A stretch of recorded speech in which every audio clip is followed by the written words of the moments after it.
The train pulled into the dusty little station with a long, mournful whistle. Steam hissing around the wheels as if the earth itself sighed at the burden it carried. And among the passengers stepping down onto the wooden platform was a woman, whose trembling hands clutched a small carpet bag, her eyes red from hours of crying, her shoulders hunched as though the weight of the world pressed upon her fragile frame. Her name was Clara, and she was a mail-order bride, sent across hundreds of miles to marry a man she had never met. A man who had written her kind letters filled with promises of safety and a home. A man who was supposed to be waiting for her now. But when her eyes scanned the crowd of rough ranch hands, shopkeepers and children running between skirts, she felt no warmth, no safety, only the burning sting of fear and the suffocating loneliness of not belonging anywhere. Tears slipped unbidden down her cheeks, and she tried to hide them by pressing her bonnet lower. But her shaking chest betrayed her, and the quiet sobs she had been holding back broke free. A few men stared, some with curiosity, some with indifference, but one figure among them moved with purpose. Tall and broad-shouldered, his hat tipped low to shield his eyes from the morning sun, his boots heavy against the platform. This was James Callahan, a cowboy and rancher known more for his silence than his speech, a man whose reputation carried whispers of both hard work and a heart that had been hardened by loss. But as he drew closer and saw the young woman, standing alone with her face wet from crying, something stirred in him. Something he thought he had buried long ago. Clara looked up when she felt a shadow fall over her, and her tear-filled eyes met his. Startled, uncertain, bracing for judgment or pity, but instead his voice came low, steady and almost gentle as he said, "You don't have to pretend with me." The words struck her harder than any kindness she had ever known. Because she had been pretending for so long, pretending to be strong, pretending to be unbroken, pretending that leaving everything behind didn't shatter her spirit. And here, in this small station far from the life she once knew, a stranger had stripped away her mask with nothing but truth. Clara blinked rapidly, her throat tightening as fresh tears threatened. And she whispered, I'm sorry. I didn't mean to." But James shook his head slowly, his expression firm yet soft, and he said, "Don't apologize for feeling. The world out here doesn't give much room for softness, but it doesn't mean it ain't needed."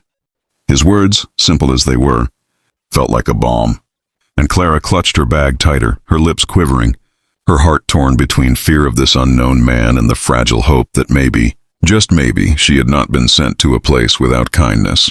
James extended his hand, rough from years of ranch work, his knuckles scarred, his palm broad and steady, and though Clara hesitated, something in his eyes told her that behind the rugged exterior was a promise, not of perfection, but of truth, and she slowly placed her trembling hand in his. He helped her down the step, steadying her as if she were glass, and though she expected him to let go once her feet touched the ground, he held on a moment longer, enough to ground her, enough to whisper without words that she was not as alone as she believed. They walked together through the station, the murmur of townsfolk fading behind them, and as the wide-open plains stretched before her, Clara felt the immensity of what lay ahead, the uncertainty, the fear, the unfamiliar future. But at her side walked a man who had seen her tears and told her she need not hide them, and that simple truth was more comforting than any letter or promise she had clung to on the long journey west. She did not yet know if this was the man she had been promised to, did not know if fate had brought her to the right place or another trial, but in her heart, she felt that for the first time in a long while, someone had seen her, not the mask, not the role, but her, raw and real, and that made all the difference.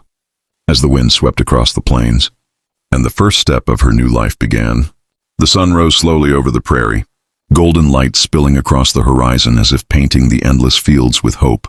Yet inside the small wooden cabin, the weight of silence was far heavier than the dawn itself. And Emily sat at the edge of the bed, her fingers knotted in her lap, her eyes red from a night of tears she could not stop no matter how hard she tried, because every memory of the journey that had brought her here pressed against her heart like a knife. Every whispered promise in letters, every cruel doubt of her family who had sold her future away, and every step of loneliness that had led her to stand before Caleb, her so-called husband, broken, terrified, and unsure if she could ever play the part of the wife she was meant to be.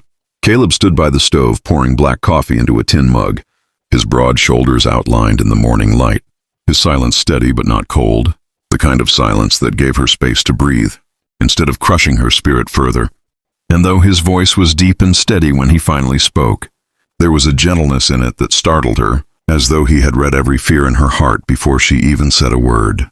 "Emily," he said, setting the mug on the table near her, "you don't have to pretend with me. Whatever weight you're carrying, whatever sorrow brought you here, I'd rather know the truth than watch you suffer in silence." She flinched at his words, not because they were harsh, but because they were kind. And kindness was something she had not known in so long that it burned almost as much as cruelty. The tears rose again before she could stop them, spilling down her cheeks as she whispered, "I don't know how to be what you want. I don't know how to be anyone's wife. They told me I had no choice, that this was the only way. And when I stepped off that stagecoach, I thought maybe I could at least pretend. But standing here in your home, I feel like a fraud, like a stranger in a life that doesn't belong to me." Caleb crouched down in front of her, his rough hands resting on his knees, his eyes steady as they met hers. And there was no judgment there, no anger, only a fierce and quiet strength that made her chest ache. "Emily," he said softly, "I didn't send for a wife because I wanted someone to play a part.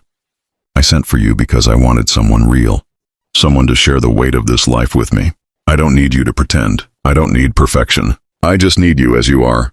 The words shook her to her core, unraveling every wall she had built, and for the first time in years, she allowed herself to believe that maybe she could be accepted not for what she could perform, but for who she truly was. Yet the shadows of her past clung tightly, and she found herself confessing things she had sworn never to speak. Aloud, the harshness of the family who had cast her off, the nights spent hungry, the way the world had always demanded she smile while it carved pieces from her soul. Caleb listened, not interrupting, not once breaking her flow, and when her voice finally broke into sobs, he reached out, not with urgency but with patience, his hand brushing against hers like a promise.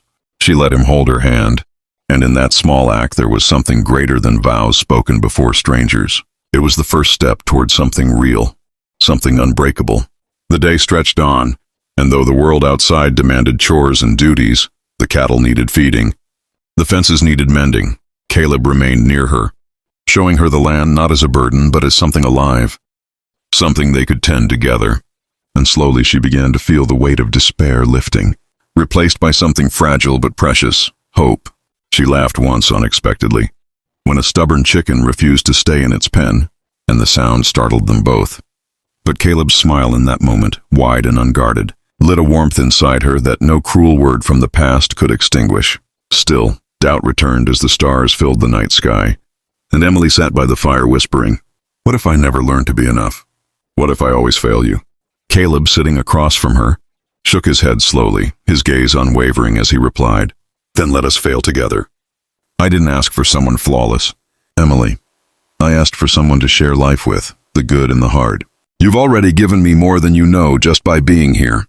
His words wrapped around her like a blanket, soothing and steady. And in that moment she understood that he had not just welcomed her into his house but into his heart, and that truth was something she could no longer deny. As she lay down that night, the ache of her fears still present but softened, she whispered to herself that maybe, just maybe, this was the beginning of something that could heal her, something that could teach her to believe in love, not as a chain, but as freedom. And for those watching and listening to this story unfold, if you believe in love that sees through brokenness, in kindness that heals where cruelty has scarred, in second chances that can rewrite the endings we thought we were doomed to live, then let this story remind you that you, too, don't have to pretend to be perfect. You are worthy as you are, and if you want more stories of hope, redemption, and love stronger than fear, then make sure to subscribe to this channel, because here we keep alive the tales that prove that even in the hardest times, love can find us, heal us, and give us a home.